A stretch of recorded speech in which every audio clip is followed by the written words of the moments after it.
ನೋಡೋಣ.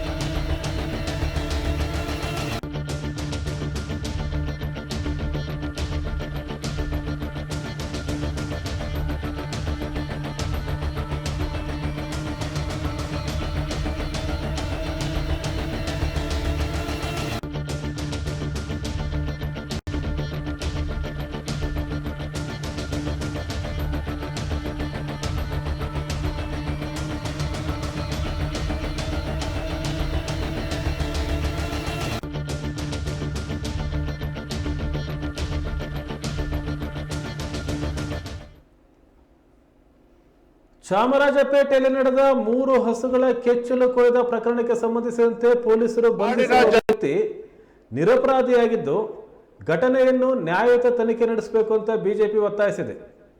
ಬಿಜೆಪಿಯ ಚಂಪಾರಣ್ ಮೂಲದ ಶೇಖ್ ನಸ್ರು ಎಂಬಾತನನ್ನು ಬಂಧಿಸಲಾಗಿದೆ. ಸಂಕ್ರಾಂತಿ ಹಬ್ಬಕ್ಕೂ ಮುನ್ನ ಅಪರಾಧಿಗಳನ್ನು ಬಂಧಿಸುತ್ತಿದ್ದರೆ ಕಪ್ಪು ಸಂಕ್ರಾಂತಿ ಆಚರಿಸುವುದಾಗಿ ಸರ್ಕಾರಕ್ಕೆ ಬಿಜೆಪಿ ಎಚ್ಚರಿಕೆ ನೀಡಿತ್ತು. ಸಿದ್ದರಾಮಯ್ಯ ಮುಖ್ಯಮಂತ್ರಿ ಆದ ಮೇಲೆ ಗೋವುಗಳಿಗೂ ರಕ್ಷಣೆ ಇಲ್ಲ, ಇವರ ಪಾಪದ ಕೂಡ ತುಂಬಿದೆ, ಅಮಾಯಕನನ್ನು ಹಿಡಿದು ಈತನೇ ಮಾಡಿದ್ದಾನೆ ಅಂತ ಹೇಳ್ತಾ ಇದ್ದಾರೆ ಅಂತ ಕುಟುಕಿದ್ರು.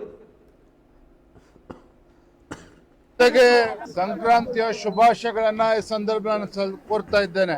ನಮ್ಗೆಲ್ಲ ಗೊತ್ತಿದೆ, ಮೊನ್ನೆ ದಿನ ಚಾಮರಾಜಪೇಟೆನಲ್ಲಿ ನಡೆದಿರ್ತಕ್ಕಂಥ ಒಂದು ದುರ್ಘಟನೆ. ಯಾವ ಪುಣ್ಯ ಭೂಮಿಯ ಮೇಲೆ ನಾವು ಹಸುಗಳನ್ನ ಗೋಮಾತೆಯನ್ನ ಪೂಜೆ ಮಾಡ್ತೀವೋ, ದೇವರ ಸಮಾನವಾಗಿ ನಾವು ಕಾಣ್ತೀವೋ, ತಾಯಿಯ ಸಮಾನವಾಗಿ ಕಾಣ್ತೀವೋ ಅಂತ ಗೋವಿನ ಪರಿಸ್ಥಿತಿ ಏನಾಗಿದೆ ಮೊನ್ನೆ ದಿನ ಅಂತೇಳಿ ರಾಜ್ಯದ ಜನ, ದೇಶದ ಜನ ಇದನ್ನು ಗಮನಿಸಿದ್ದಾರೆ. ಈ ಒಂದು ಸಂಕ್ರಾಂತಿಯ ಶುಭ ಸಂದರ್ಭದಲ್ಲಿ ನಾನು, ವಿರೋಧ ಪಕ್ಷದ ನಾಯಕರು, PC ಮೋಹನ್ ಅವರು, ರವಿಕುಮಾರ್ ಅವರು ಎಲ್ಲರೂ ಕೂಡ ಇಲ್ಲಿ ಭೇಟಿ ಮಾಡಿ ಏನು ಕರ್ಣ ಗೋವುಗಳನ್ನ ಸಾಕ್ತಾ ಇದ್ದಂತ ಕರ್ಣ ಆ ಕುಟುಂಬದ ಸದಸ್ಯರಿಗೆ ಧೈರ್ಯವನ್ನು ಹೇಳ್ತಕ್ಕಂಥ ಕೆಲಸ ಇವತ್ತು ಮಾಡಿದ್ದೇವೆ. ನಾನು ಇಷ್ಟು ಮಾತ್ರ ಸಂದರ್ಭದಲ್ಲಿ ಹೇಳ್ತೇನೆ, ಗೋಮಾತೆಯನ್ನ ಪೂಜೆ ಮಾಡ್ತಕ್ಕಂಥ ಈ ನಾಡು, ಈ ದೇಶದಲ್ಲಿ ಈ ರೀತಿ ದುರ್ಘಟನೆ ನಡೆದಿರ್ತಕ್ಕಂಥದ್ದು ಅಕ್ಷಮ್ಯ ಅಪರಾಧ. ಈ ಕಾಂಗ್ರೆಸ್ ಸರ್ಕಾರ ಬಂದಾಗಿನಿಂದ ಸಿದ್ದರಾಮಯ್ಯನವರು ಮುಖ್ಯಮಂತ್ರಿ ಆದ್ಮೇಲೆ ಗೋ ರಕ್ಷಣೆನೂ ಕೂಡ ಆಗ್ತಾ ಇಲ್ಲ.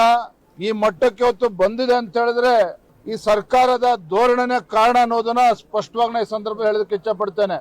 ಇಷ್ಟು ಮಾತ್ರ ಹೇಳ್ತೇನೆ, ಮೊನ್ನೆ ಚಾಮರಾಜಪೇಟೆಯಲ್ಲಿ ನಡೆದಿರ್ತಕ್ಕಂಥ ಈ ಘಟನೆ ಖಂಡಿತ ಸಿದ್ದರಾಮಯ್ಯನವ್ರಿಗೂ ಒಳ್ಳೇದ್ ಮಾಡೋದಿಲ್ಲ, ಈ ಕಾಂಗ್ರೆಸ್ ಸರ್ಕಾರಕ್ಕೂ ಕೂಡ ಒಳ್ಳೇದ್ ಮಾಡೋದಿಲ್ಲ. ಅಷ್ಟು ಮಾತ್ರ ಸತ್ಯ. ಇವರ ಪಾಪದ ಕೂಡ ತುಂಬಿದೆ. ಇವರ ಪಾಪದ ಕೂಡ ತುಂಬಿದಾಗ್ಲೇನೆ ಈ ರೀತಿ ದುರ್ಘಟನೆ ಆಗೋದಕ್ಕೆ ಸಾಧ್ಯ.